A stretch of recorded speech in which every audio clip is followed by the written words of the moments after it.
पिछली कड़ी में हम कैप्टन स्नो की बात कर रहे थे। कैप्टन स्नो जो कि हर चीज़ को तार्किक नज़रिए से सोचने वाले, हर चीज़ का सबूत मांगने वाले, किसी भी अलौकिक बात पर विश्वास ना करने वाले, पूर्व जन्म की थ्योरी को पूरी तरह से खारिज करने वाले एक बहुत ज़्यादा बुद्धिमान पुलिसकर्मी थे। जैसा कि मैंने आपको पिछली कड़ी में बताया था कि किस तरीके से captain snow past life regression से गुजरे और उन्हें अपने पूर्व जन्मों के विषय में पता चला, लेकिन इतना सब होने के बावजूद भी वो इस चीज़ की सच्चाई को मानने से इनकार करते रहे। उन्होंने साफ कहा कि ये तो कुछ भी हो सकता है, ये मेरे मन की कल्पना हो सकती है, शायद मैंने कोई कहानी पढ़ी होगी, शायद मैंने कोई फिल्म देखी होगी, कुछ ऐसे ही मेरे दिमाग में आ गया। उसने तभी भी खारिज किया इस चीज़ को। खैर, बात ख़त्म हो गई, लेकिन कैप्टन स्नो के ऊपर ये जो उनका रिग्रेशन था उसका इतना असर पड़ा कि उनके ऊपर एक तरह से एक जुनून सवार हो गया कि ये जो कुछ मैंने देखा ये विश्वसनीय था भी या नहीं, ऐसा कोई व्यक्ति था भी या नहीं। इसे जानने के लिए वो एक तरह से इसके सबूत ढूंढने की कोशिश करने लगे।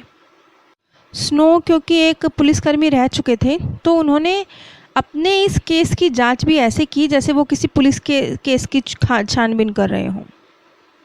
अब कैप्टन स्नो ने जिस महिला का चित्र बनाते हुए अपने आप को देखा था, तो इस चीज़ की जांच के लिए कि ये कितना सत्य है, उन्होंने बहुत सुराग ढूंढने की कोशिश की। वो आर्ट गैलरीज में गए, कला से रिलेटेड पुस्तकों को खोजा बिना, लेकिन कुछ नहीं निकला, उनके हाथ कुछ नहीं लगा। बहुत छानबीन के बाद भी कैप्टन स्नो जो व्यक्तित्व उन्होंने अपने रिग्रेशन के दौरान देखा था उससे मिलते जुलते किसी भी चित्रकार को वो कभी खोजबीन उसकी नहीं कर पाए, और ना ही वो उस चित्र की खोजबीन कर पाए जो उन्होंने अपने आप को बनाते हुए देखा था। बहुत खोजबीन के बाद वो 1 साल तक खोजबीन करते रहे, और 1 साल के बाद उन्होंने ये नतीजा निकाला कि फ़जूल है मेरी कोशिशें, कोई निष्कर्ष नहीं निकल सकता, और इस बात की संभावना नहीं के बराबर है कि जिस शख्स को उन्होंने अपने रिग्रेशन के दौरान देखा था वो कभी उसके बारे में कुछ भी जान पाएंगे। खैर, इस केस को 1 साल गुजर गया, उन्होंने अपनी छानबीन भी थक हार कर बंद कर दी। उसके बाद एक दिन जब उनकी शादी की सालगिरह थी तो उनकी पत्नी ने शादी की सालगिरह पर न्यू ऑरलिन्स, ये एक स्थान है जहाँ पर जाने का उन्होंने प्लान बनाया कि इस बार हम अपना जो छुट्टियां हैं इस स्थान पर सेलिब्रेट करेंगे, अपनी शादी की सालगिरह इसी स्थान पर मनाएंगे। अब तक कैप्टन स्नो भी अपने इस केस को बंद कर चुके थे, इसके बारे में खोजबीन करना बंद कर चुके थे, और उन्होंने भी न्यू ऑरलिन्स इस स्थान पर जाने का प्रोग्राम बनाया। खैर, वो न्यू ऑरलिन्स भी पहुँचे, उन्होंने अपनी छुट्टियां सेलिब्रेट करी, और 5वें दिन और उनकी छुट्टी के आखिरी दिन जब वो वापसी की तैयारी में थे, तो आखिरी दिन यूं ही फ्रेंच क्वार्टर में वो विंडो शॉपिंग कर रहे थे अपनी पत्नी के साथ, तो यूं ही घूमते घूमते वो एक आर्ट गैलरी में पहुंच गए। यहाँ पहुंचना ये एक प्रकृति का चमत्कार था, क्योंकि यहाँ पहुंचकर कैप्टन स्नो को एक बहुत गहरा अनुभव हुआ जो इस बात को भी दर्शाता है कि किस तरीके से लोगों के पुनर्जन्म के जो शोध जब वो करते हैं, मतलब जिस भी चीज़ के पीछे आप पड़ जाते हैं, ये प्रकृति भी आपको सपोर्ट करती है उस चीज़ तक आपको पहुंचाने में। जैसे कि कैप्टन स्नो पीछे पड़ गए थे कि नहीं, मेरे को तो जांच करनी ही करनी है कि पास्ट बर्थ में, रिग्रेशन में जो कुछ मैंने देखा वो कितना सच था, उसका क्या सबूत है। तो जिस चीज़ के पीछे वो गहराई से पड़ गए, इस प्रकृति ने भी उन्हें उस चीज़ के करीब ले जाने में एक रोल प्ले किया। इस घटना के बाद वो मान गए कि कुछ ना कुछ एक आध्यात्मिक ताकत उनके साथ थी जो उन्हें यहाँ तक लेकर आई थी। खैर, इस आर्ट गैलरी में कैप्टन स्नो पहुँचे तो संयोगवश ही थे, लेकिन उनकी नज़र उस महिला के चित्र पर पड़ी जो उन्होंने अपने रिग्रेशन के दौरान देखा था। वो चित्र उन्होंने वहाँ उस आर्ट गैलरी में देखा। वो हैरानी के साथ बिल्कुल एक स्टैचू की तरह वहाँ खड़े हो गए और हैरानी से उस पोर्ट्रेट को देखने लगे कि ये मैं क्या देख रहा हूँ। उनको ऐसे लग रहा था जैसे उन्होंने बिजली के नंगे तार पकड़ लिए हों। बिल्कुल वहीं खड़े के खड़े रह गए वो अपनी बिना पलके झपकाए उस पोर्ट्रेट की तरफ देख रहे थे, ऐसे जैसे वो सदमे में खड़े हों। उन्होंने कहा कि मुझे उस वक्त ऐसे लग रहा था जैसे मेरे शरीर में बिजली तोड़ रही हो। वो जो कुछ उन्होंने रिग्रेशन में देखा था, वो सारी यादें एक बार फिर से ताज़ा हो गई। उन्हें फिर से याद आया कि उन्होंने किस तरीके से अपने आप को एक चित्रकार के रूप में देखा था, किस तरीके से वो ये चित्र बना रहे थे, किस तरीके से उन्होंने अपने आप को एक बुज़ुर्ग व्यक्ति के रूप में मरते हुए देखा था। और वो इस चीज़ के लिए 100% श्योर थे कि ये वही पोर्ट्रेट है जो मैंने रिग्रेशन के दौरान देखा था।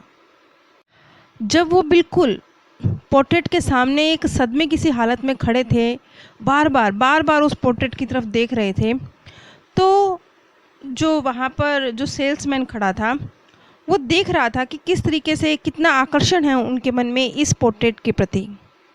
कैप्टन स्नो कहते हैं कि मेरी हालत तो ऐसी हो गई थी उस पोर्ट्रेट के सामने खड़े होकर कि मैं खुद को कह रहा था कि नहीं ये सपना है, जाग जा, खुद को चुटी मार रहा था, खुद को कह रहा था कि जाग, तू सपना देख रहा है, ये सच नहीं है।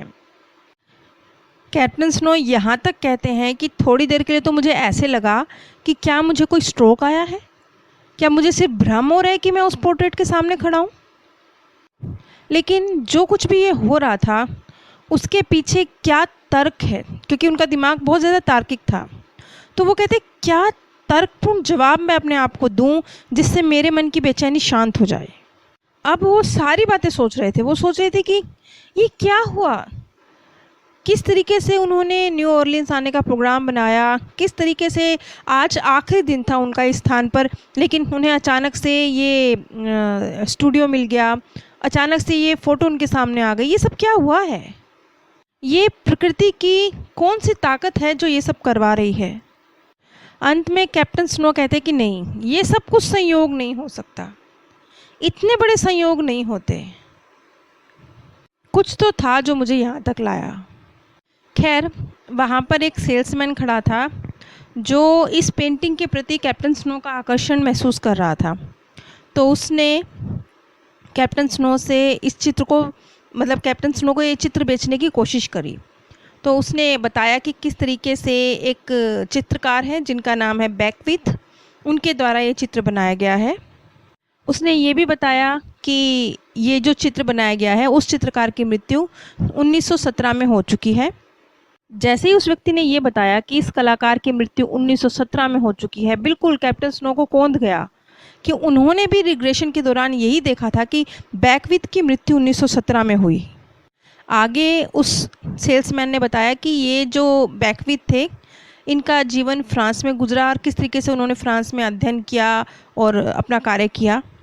लेकिन अब भी इतना सब हो गया, इसके बावजूद भी कैप्टन स्नो अपने आप को तर्क देने की कोशिश में लगे हुए थे। वो बार बार अपने आप से तर्क देने की कोशिश कर रहे थे। तो उन्होंने कहा, फिर वो अपने आप को समझाने की कोशिश कर रहे हैं। उन्होंने फिर कहा कि ऐसा तो नहीं हो सकता, उन्होंने सेल्समैन से कहा कि ये तो नहीं हो सकता कि ये जो चित्र मैं देख रहा हूँ ये पहले भी कहीं किसी प्रदर्शनी में रखा गया हो, शायद मैंने पहले किसी इस तरह की आर्ट गैलरी में ये चित्र देखा हो। इस पर उस सेल्समैन ने साफ इनकार कर दिया। उसने कहा कि नहीं, ये तो नहीं हो सकता, क्योंकि जो बैकविथ थे वो कोई बहुत फेमस चित्रकार नहीं थे। उनकी जो आखिरी प्रदर्शनी थी वो 75 साल पहले हुई थी, उस वक्त जब कैप्टन स्नो पैदा भी नहीं हुए थे, जब वो जीवित थे ना बैकविथ, तब हुई थी। और उसके बाद ये जो चित्र था ये किसी प्रदर्शनी में नहीं रखा गया, ये व्यक्तिगत रूप से एक व्यक्ति के हाथ में ये चित्र था, ये किसी प्रदर्शनी में नहीं था। ये चित्र समझ लीजिए कि पहली बार एक प्रदर्शनी में रखा गया है। आगे उसने बताया कि बैकविथ की जो आखिरी प्रदर्शनी थी वो जब बैकविथ जिंदा थे 1911 में, तब लगी थी, यानी कैप्टन स्नो के पैदा होने से बहुत पहले 1911 में लगी थी वो प्रदर्शनी। तो ये चीज़ तो बिल्कुल खारिज हो जाती है कि कभी ये चित्र पहले कैप्टन स्नो ने देखा हो। अब कैप्टन स्नो जानना चाहते थे बैकविथ के बारे में।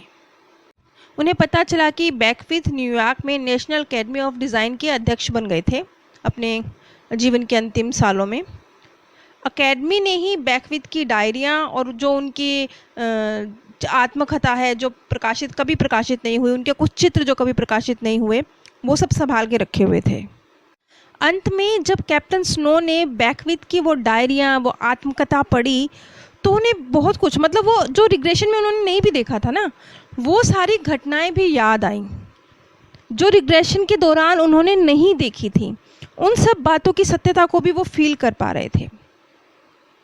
अब बैकविथ और कैप्टन स्नो, इन दोनों के बीच में क्या समानताएं थीं, किस तरीके से वो शारीरिक रूप से एक थे, मानसिक इमोशनल रूप से एक थे, इसे हम अगली कड़ी में समझेंगे। अगली कड़ी में हम ये जानने की कोशिश करेंगे कि क्या क्या ट्रांसफ़र हुआ बैकविथ की ज़िंदगी से कैप्टन स्नो की ज़िंदगी में। अगर आप मेरे द्वारा किसी शोक सभा में शांति संदेश चाहते हैं तो नीचे डिस्क्रिप्शन बॉक्स में व्हाट्सएप नंबर दिया गया है, आप उस पर संपर्क कर सकते हैं। आप सभी पर परमात्म सौंदर्य, प्रेम और आनंद सदैव बरसता रहे। आप सभी दिव्य परम धाम में स्थान प्राप्त करें। पिछली कड़ी में हम कैप्टन स्नो की बात कर रहे थे। Captain snow